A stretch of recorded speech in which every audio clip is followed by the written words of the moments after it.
तो गाइस, स्वागत है आपका हमारे channel all India employment news पर। आज मैं बताऊंगा कि आपने यूपी पुलिस में जो नई वैकेंसीज आई हैं हेड ऑपरेटर की और हेड ऑपरेटर मैकेनिक की, उसका जो ऑनलाइन एप्लीकेशन फॉर्म है वो आप घर बैठे कैसे अप्लाई कर सकते हैं। जैसे मैं बताऊंगा स्टेप बाय स्टेप उसे फॉलो कीजिए और अपना एप्लीकेशन फॉर्म आप घर बैठे सबमिट कर सकते हैं, चाहे आप अपना भरो चाहे किसी का भी भरो। बस जैसा मैं बोलूंगा आपने वैसा वैसा करना है, ठीक है। जो बातें मैं बोलूंगा ध्यान से सुनिएगा, उसे फॉलो करिएगा। और अगर आपने हमारा चैनल अभी तक नहीं सब्सक्राइब किया तो प्लीज हमारे चैनल को सब्सक्राइब कीजिए। अब मैं बताऊंगा कि आपने अपना एप्लीकेशन फॉर्म कैसे करना, कहां से शुरू करना है। उससे पहले एक बात जान लीजिए कि 28 फरवरी इसकी लास्ट डेट है इसको अप्लाई करने की, और इसकी ऑनलाइन फीस सबमिट करने की जो लास्ट डेट है वो भी 28 तारीख ही है, 28 फरवरी, ठीक है। इस तारीख तक आपने अपना एप्लीकेशन फॉर्म प्लस इसका जो ऑनलाइन पेमेंट होगा आपने पे कर देना है, ठीक है। अब ऑनलाइन एप्लीकेशन भरने के लिए आपने न्यू यूजर पर क्लिक करना है। उसके बाद आपको ये वाला पेज आपके सामने आ जाएगा, ठीक है। इसमें कुछ बातें आपके लिए जाननी जरूरी है, मैं आपको बता देता हूँ जल्दी जल्दी। सबसे पहले जो आपकी पासपोर्ट साइज फोटो होगी वो जेपीईजी फॉर्मेट में होनी चाहिए और 11 से लेकर 30 KB उसका साइज होना चाहिए। इससे ज्यादा नहीं, 30 से 11 से कम नहीं। आपका जो सिग्नेचर होगा वो 5 KB कम से कम, 10 KB ज्यादा से ज्यादा होना चाहिए कुल मिलाकर। बाकी आपका जो कैटेगरी सर्टिफिकेट होगा वो भी सारे आपने तैयार रखने हैं। अगर आप यूपी के डोमिसल हो, मतलब आप यूपी के रहने वाले हो, आपके पास यूपी का डोमिसल है, तो वो भी आपने तैयार रखना है। एजुकेशन क्वालिफिकेशन के रिगार्डिंग आपके पास 10th का सर्टिफिकेट होना चाहिए जिसमें आपकी डेट ऑफ बर्थ ली गई है। बाकी आपका डिप्लोमा सर्टिफिकेट होना चाहिए, और जो भी आपके ये डॉक्यूमेंट्स होंगे ना, आपके कलर्ड फोटो और सिग्नेचर को छोड़कर बाकी या तो जेपीजी फॉर्मेट में हो या जेपीजी फॉर्मेट या पीडीएफ फॉर्मेट में हो, जो डॉक्यूमेंट होंगे इनका जो साइज होगा वो कम से कम 50 और ज्यादा से ज्यादा 600 KB होना चाहिए, ताकि वो विजिबली देखे जा सके। अगर आपकी फोटो ब्लर हुई, आपके साइन ज्यादा कंप्रेस हुए, ना साफ से दिखाई दिए, और जो आपके डॉक्यूमेंट हो गए वो ना सही तरीके से स्कैन हुए, मतलब कि स्कैनिंग सही ना हुई और वो साफ ना हुए, तो आपका फॉर्म रिजेक्ट कर दिया जाएगा, यहाँ पर लिखा है। इसके बाद आप सबसे नीचे जाएं, यहाँ पर क्लिक कीजिए और उसके बाद कंटिन्यू पर क्लिक कीजिए। उसके बाद आप इस पेज पर पहुंच जाओगे जिस पर आपने अपना इनिशियल डाटा भरना है, और इसके बाद आपको रजिस्ट्रेशन नंबर प्लस आपको एक पासवर्ड मिलेगा जो आपकी ईमेल आईडी और आपके मोबाइल नंबर जो आपने यहाँ पर भरना है, यहाँ पर भरना है, ठीक है, उस पर आएगा और आपने फिर से लॉग इन करना है। मैं करके दिखाऊंगा आपको। इसमें सबसे पहले आपने अपने नाम के आगे जो टाइटल लगता है वो भरना है, जैसे लड़के हो तो मिस्टर, लड़कियां हो तो मिस या मिसेज, और उसके बाद आपका नाम का जो फर्स्ट नेम है यहाँ पर भरना है, आपके नाम का मिडिल नेम यहाँ पर, और आपके नाम का लास्ट नेम सरनेम होगा वो अंत में भरना है। उसके बाद आपका जेंडर भरना है, और आपकी जो नेशनैलिटी होगी इंडियन वो आपने साफ साफ भर देनी है। जब हम इसके नीचे जाएंगे, ठीक है, तो आपने अपनी ईमेल आईडी भरनी है यहाँ पर। पहले ईमेल आईडी, बाद में कंफर्म करना है। उसके बाद आपका मोबाइल नंबर आएगा, उस पर आपने सेंड ओटीपी पर क्लिक करना है। उसके ऊपर एक ओटीपी आएगा 6 अक्षर का, वो आपने इसके बाद यहाँ पर भरना होगा।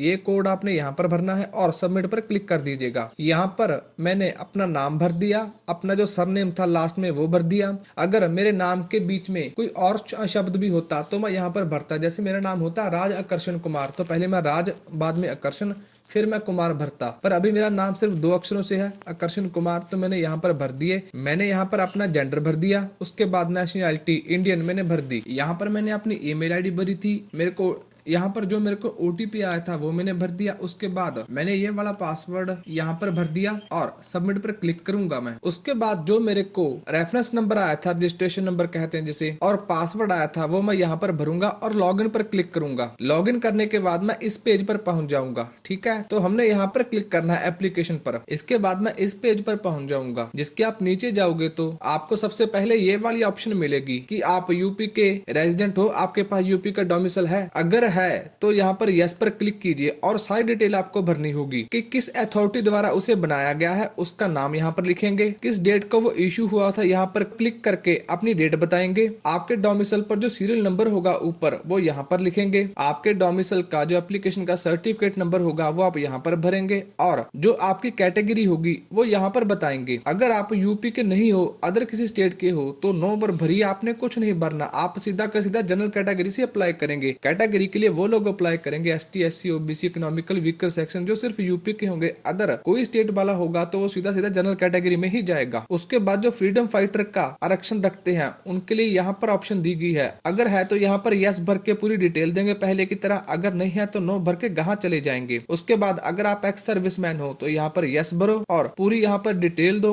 अगर नहीं हो तो नो करके आप आगे चले जाओ। उसके बाद आपकी डेट ऑफ बर्थ, जो भी आपकी डेट ऑफ बर्थ होगी वो आपने यहाँ पर भरनी है, ठीक है। और आपको जो डेट होगी पूरी आपकी एज होगी वो यहाँ पर शो हो जाएगी। उसके बाद यहाँ पर आपके फादर का नेम, आपकी मदर का नेम भरना जरूरी है, यहाँ पर लिखा जाएगा, ठीक है। और आपका परमानेंट एड्रेस आपने यहाँ पर भरना है, जिसमें सबसे जो पहली लाइन होगी वो आपने भरनी जरूरी है, बाकी जो अगली लाइन आप छोड़ सकते हैं। उसके बाद आपका जो राज्य होगा वो भरना है। उसके बाद आपका डिस्ट्रिक्ट, आप किस विलेज या गांव या आप किस डिस्ट्रिक्ट से बिलोंग कर, अगर आप अपने डिस्ट्रिक्ट में ही रह रहे हो तो यहाँ पर आप डिस्ट्रिक्ट का नाम भरोगे और आपका जो पिन कोड होगा, ठीक है, वो यहाँ पर भर दोगे। इसके बाद अगर आपका परमानेंट प्लस क्रॉसपॉन्डेंस एड्रेस सेम हुआ तो आपने यहाँ पर क्लिक करना है, अगर नहीं है, ठीक है, तो यहाँ पर क्रॉसपॉन्डेंस एड्रेस आपने अलग से भरना है और इसे अलग से भरना है। क्रॉसपॉन्डेंस एड्रेस वो होता है जहाँ पर हम अभी रह रहे हैं पर ये हमारा परमानेंट एड्रेस नहीं है। अगर आप कहीं और रह रहे हो अभी के लिए तो आपने वहाँ पर वही का एड्रेस भरना है। ये सब भरने के बाद आपने सेव एंड कंटिन्यू पर क्लिक करना है। उसके बाद आप अपनी एजुकेशन क्वालिफिकेशन के पेज पर पहुंच जाओगे, जहाँ पर आपने अपनी सारी क्वालिफिकेशन यहाँ पर भरनी है, ठीक है। मैं आपको बताऊंगा आपने कैसे कैसे भरनी है। सबसे पहले आपने जो अपना 10वीं का क्लास पास किया, उस जो किस बोर्ड से पास किया है उसका नाम आपने भरना है। ये रहा सारे के सारे नाम, यहाँ से ढूंढकर आपने अपना नाम भरना है। उसके बाद आपने किस ईयर किस मंथ में पास किया वो वहां पर भरना है, क्योंकि जो आपका सर्टिफिकेट होगा उस पर लिखा होगा, जब वो सर्टिफिकेट बना होगा उसका मंथ और उसका ईयर वो आपने यहाँ पर भरना है ऐसे करके, ठीक है। यहाँ पर ईयर होगा, यहाँ पर मंथ हो गया, डन कर दीजिएगा। और उसके बाद आपका रिजल्ट क्या रहा, यहाँ पर पास खुद ब खुद भरा जाएगा, क्योंकि जो लोग पास होंगे वो इसके लिए अप्लाई कर सकते हैं। आप उसके बाद जो आपके सर्टिफिकेट है, मार्कशीट है, उसके ऊपर सीरियल नंबर दिया गया होगा वो आपने यहाँ पर भरना है। उसके नीचे आपने अपना जो डिप्लोमा है जिसमें आपने डिप्लोमा किया है, ठीक है, वो आपने यहाँ पर भरना है। सेम किस यूनिवर्सिटी से किया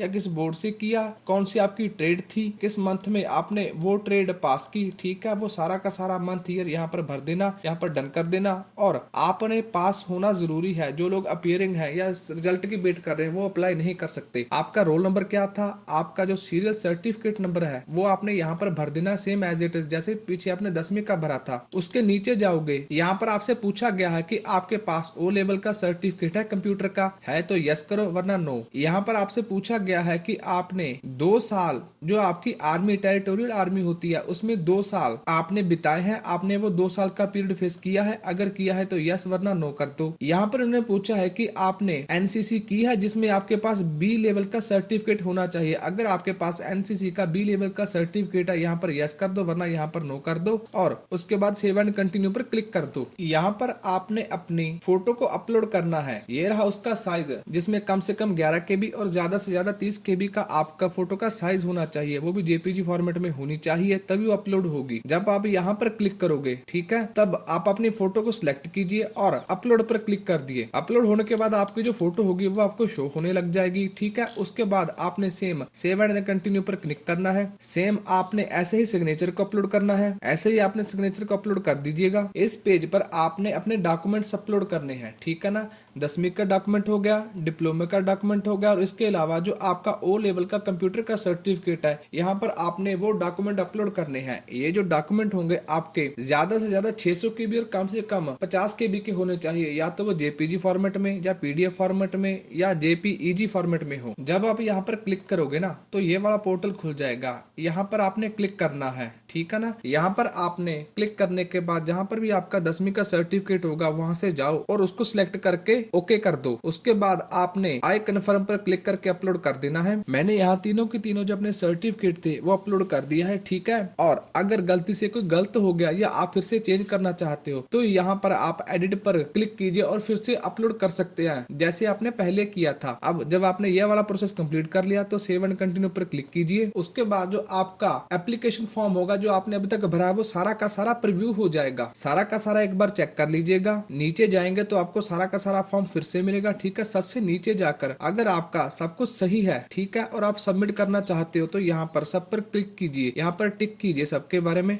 ठीक है, और यहाँ पर सबमिट एंड पे पर आएंगे। अगर आपको कोई गलती लगे तो आप उसे फिर से ठीक करना चाहते हैं तो आप क्या करेंगे, ऊपर यहाँ पर आएंगे और जिसमें भी आपको गलती लगी, जैसे पर्सनल डिटेल में गलती लगी तो आप यहाँ पर क्लिक कीजिए, सीधा का सीधा आप इस पेज पर पहुंच जाएंगे और कोई सी भी गलती हो तो आप उसे फिर से ठीक कर सकते हो। पर ये जो आपका पर्सनल इन्फॉर्मेशन होगा ना, जो आपने सबसे पहले पेज पर भरी थी, जिसके बाद आपको रजिस्ट्रेशन नंबर और लॉगिन आईडी मिला, वो आप एक बार भर दिया तो आप चेंज नहीं कर सकते, तो वो ध्यान से भरिएगा। अगर आप सब कुछ सही कर चुके हो तो सबमिट एंड प्रोसीड पर क्लिक कीजिए, ठीक है, यहाँ पर सबमिट कर दीजिए और उसके बाद आ जाएगा आपने जो अपनी एप्लीकेशन फीस सबमिट करनी है, ठीक है। यहाँ पर आप प्रोसीड एंड पेमेंट पर क्लिक कीजिए, ओके पर क्लिक कीजिए। ये रहा वो पेज, यहाँ पर आपने अपने ऑनलाइन पैसे पे करने हैं, जो सभी माध्यम आपको सही लगे उसके द्वारा आप अपना जो एप्लीकेशन फी के पैसे सबमिट कर सकते हैं, ठीक है। यूपीआई की ऑप्शन भी यहाँ पर पड़ी है, ठीक है। तो ये थी सारी बातें जो आपने ध्यान में रखनी है एप्लीकेशन फॉर्म भरते हुए। जैसे जैसे मैंने बताया वैसे वैसे एप्लीकेशन फॉर्म को भरिए। अगर कोई आपको हमारी वीडियो में कमी लगी हो तो कमेंट सेक्शन में आइए और हमें बताइए। उसके अलावा